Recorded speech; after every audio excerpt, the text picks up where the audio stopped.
Ngobrol-ngobrol nih dengan tema Kantong Aman Usai Lebaran bersama dengan Mbak Alia Natasha Financial Planner. Nah, kalau tadi Mbak Alia sudah sampaikan gitu ya, kalau misalkan terlanjur jebol, ya udah kita kalau bisa cari side hustle ataupun income tambahan. Nah, tadi juga sudah dijawab tadi pertanyaan dari Mbak Alia, kalau misalkan sudah kepepet nih, seperti apa sih penggunaan dana darurat dan juga kartu kredit. Nah, kalau penggunaan dana darurat dan juga kartu kredit ini sebetulnya idealnya maksimal berapa persen sih Mbak Alia?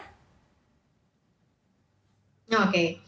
Nah, penggunaan dana darurat itu maksimalnya kalau kalian sudah memiliki jatah 6 bulan dari biaya hidup ya, maksimal hanya 10 sampai 20% saja yang Mhm. digunakan. Kenapa? Karena kalau dana darurat ini digunakan untuk kebutuhan lebaran yang hanya setahun sekali akan susah ya mengumpulkannya kembali, dan kalau kita terlanjur menggunakannya terlalu banyak ya, ini akan membuat diri kita jauh lebih konsumtif dan merasa, "Oh, aman-aman aja pakai dana darurat." Begitupun juga dengan kartu kredit. Kartu kredit itu kembali lagi ke budget idealnya kalian. Kalian nih mampu membayar cicilan kartu kredit itu berapa? Kalau saya sarankan sama nih, tidak lebih dari 20% saja. Oke, jadi memang tidak boleh dari 20% ya. Nah, Mbak Alia, Ya. kalau kita lihat ini kan usai lebaran, tidak hanya kondisi kesehatan tubuh kita nih yang harus dicek, tidak hanya cek kolesterol gitu ya, tapi juga cek kondisi tubuh, kondisi anggaran keuangan kita seperti apa, masih sehat nggak sih? Nah, ini tips and trick untuk Mhm. mengecek kondisi keuangan kita, indikator sehat atau tidak sehat, ini seperti apa sih indikatornya Mbak Alia? Oke, tidak sehat itu adalah ketika kita memiliki hutang konsumtif yang jumlahnya itu lebih dari 30% gaji kita sebulan.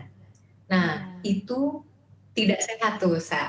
Kenapa? Karena 30 itu sebaiknya dijadikan hutang produktif yang bisa memberikan kita investasi. Misalnya seperti rumah, itu kalau itu menjadi hutang yang produktif akan jauh lebih mengamankan masa depan kita. Kenapa? Setiap kita berhutang berarti kita telah mengalokasikan sebagian dari pendapatan kita di masa depan untuk membayar cicilan, ya. Lalu bagaimana cara menyehatkannya? Cara menyehatkannya adalah kita menghitung lagi nih, berapa sih kemampuan kita untuk membayar hutang tersebut setiap bulannya. Yang kedua, kapan nih kita bisa melunasinya? Karena hutang tersebut kan ada bunga. Jadi selain membayar pokok, kita membayar bunga. Ketika hutang itu lunas, baru kita bisa mulai berinvestasi.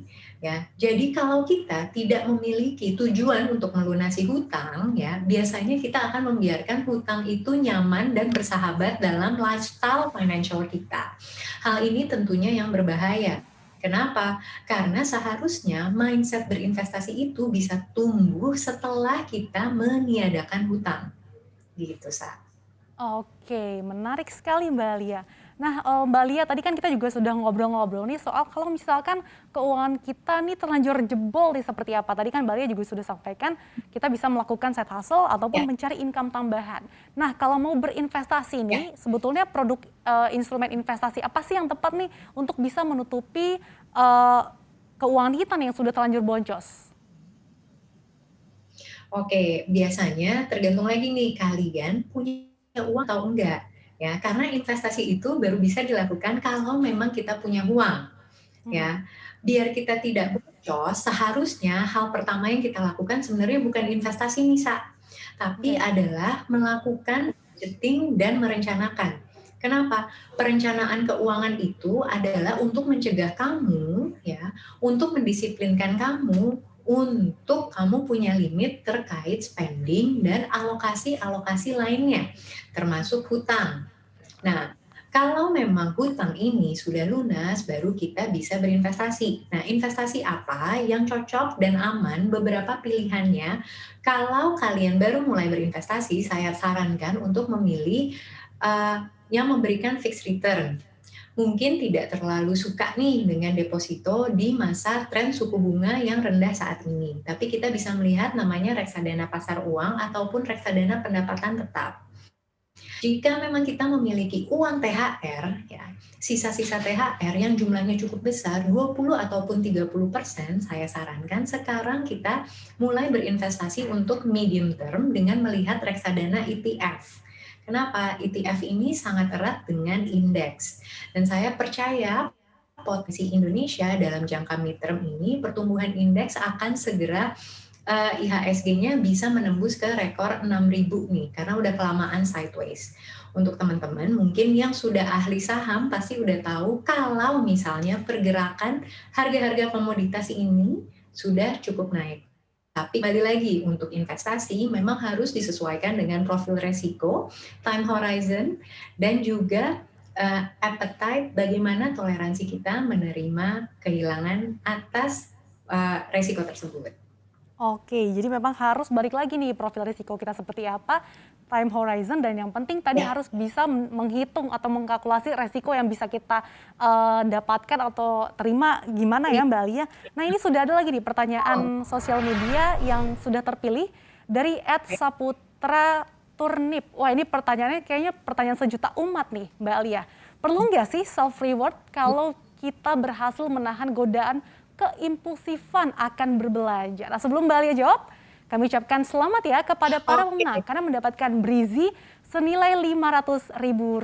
Selamat. Baik, silakan langsung jawab Mbak Selamat ya. Alia. Nah, untuk self reward buat saya ini penting banget. Kenapa? Kalau saya ini orangnya lebih memilih untuk memiliki self reward dibandingkan membeli hal yang kecil-kecil. Mhm. Itu salah satu cara bagaimana kita menahan diri dan untuk mendapatkan big gain.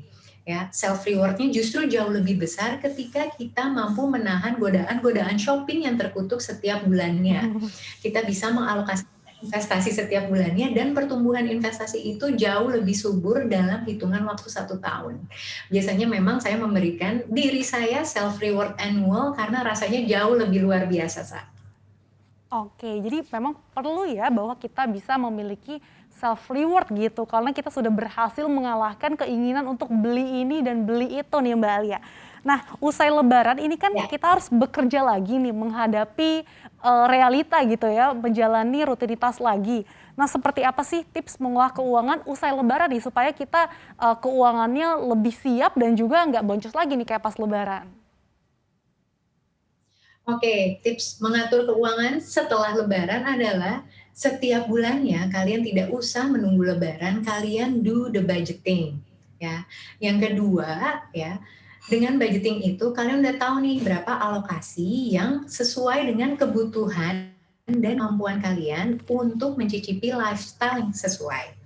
Yang ketiga, ketika teman-teman memiliki hutang, prioritaskan untuk membayar hutang tersebut. Yang keempat, agar lebih sehat dan financially lebih tahan, ya, pastikan teman-teman juga memiliki asuransi. Ya, jangan lupa juga untuk memiliki dana darurat. Jadi sebenarnya sebelum dan setelah lebaran itu nggak ada bedanya. Tapi yang harus diingat oleh teman-teman, kita tuh hidup nggak cuma sekarang ini. Jadi, have a mindset kalau kita juga harus hidup sepanjang tahun nanti. Jadi, kalau kita mendapat uang kaget, uang bonus selain THR, kita sudah ready mempersiapkannya dengan perencanaan yang tepat.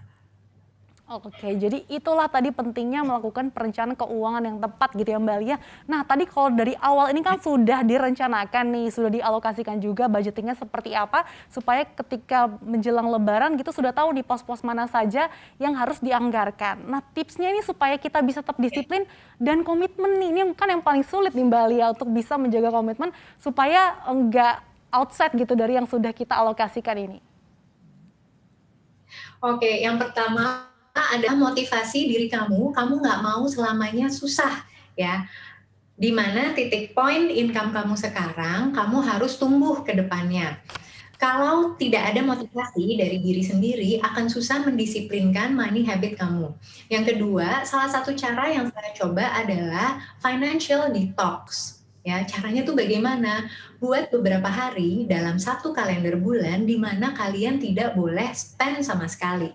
Sama halnya puasa yang telah melatih kita mengontrol hawa nafsu untuk makan. Nah, dengan financial detox ini bisa membantu teman-teman untuk mengontrol keinginan konsumtif. Gitu, Sa. Oke, baik. Terima kasih banyak Mbak Alia Natasha, Financial Planner, sudah bergabung bersama kami di Cuap Cuap Cuan Berkah dengan tema Kantong Aman Usai Lebaran. Sehat selalu Mbak Alia.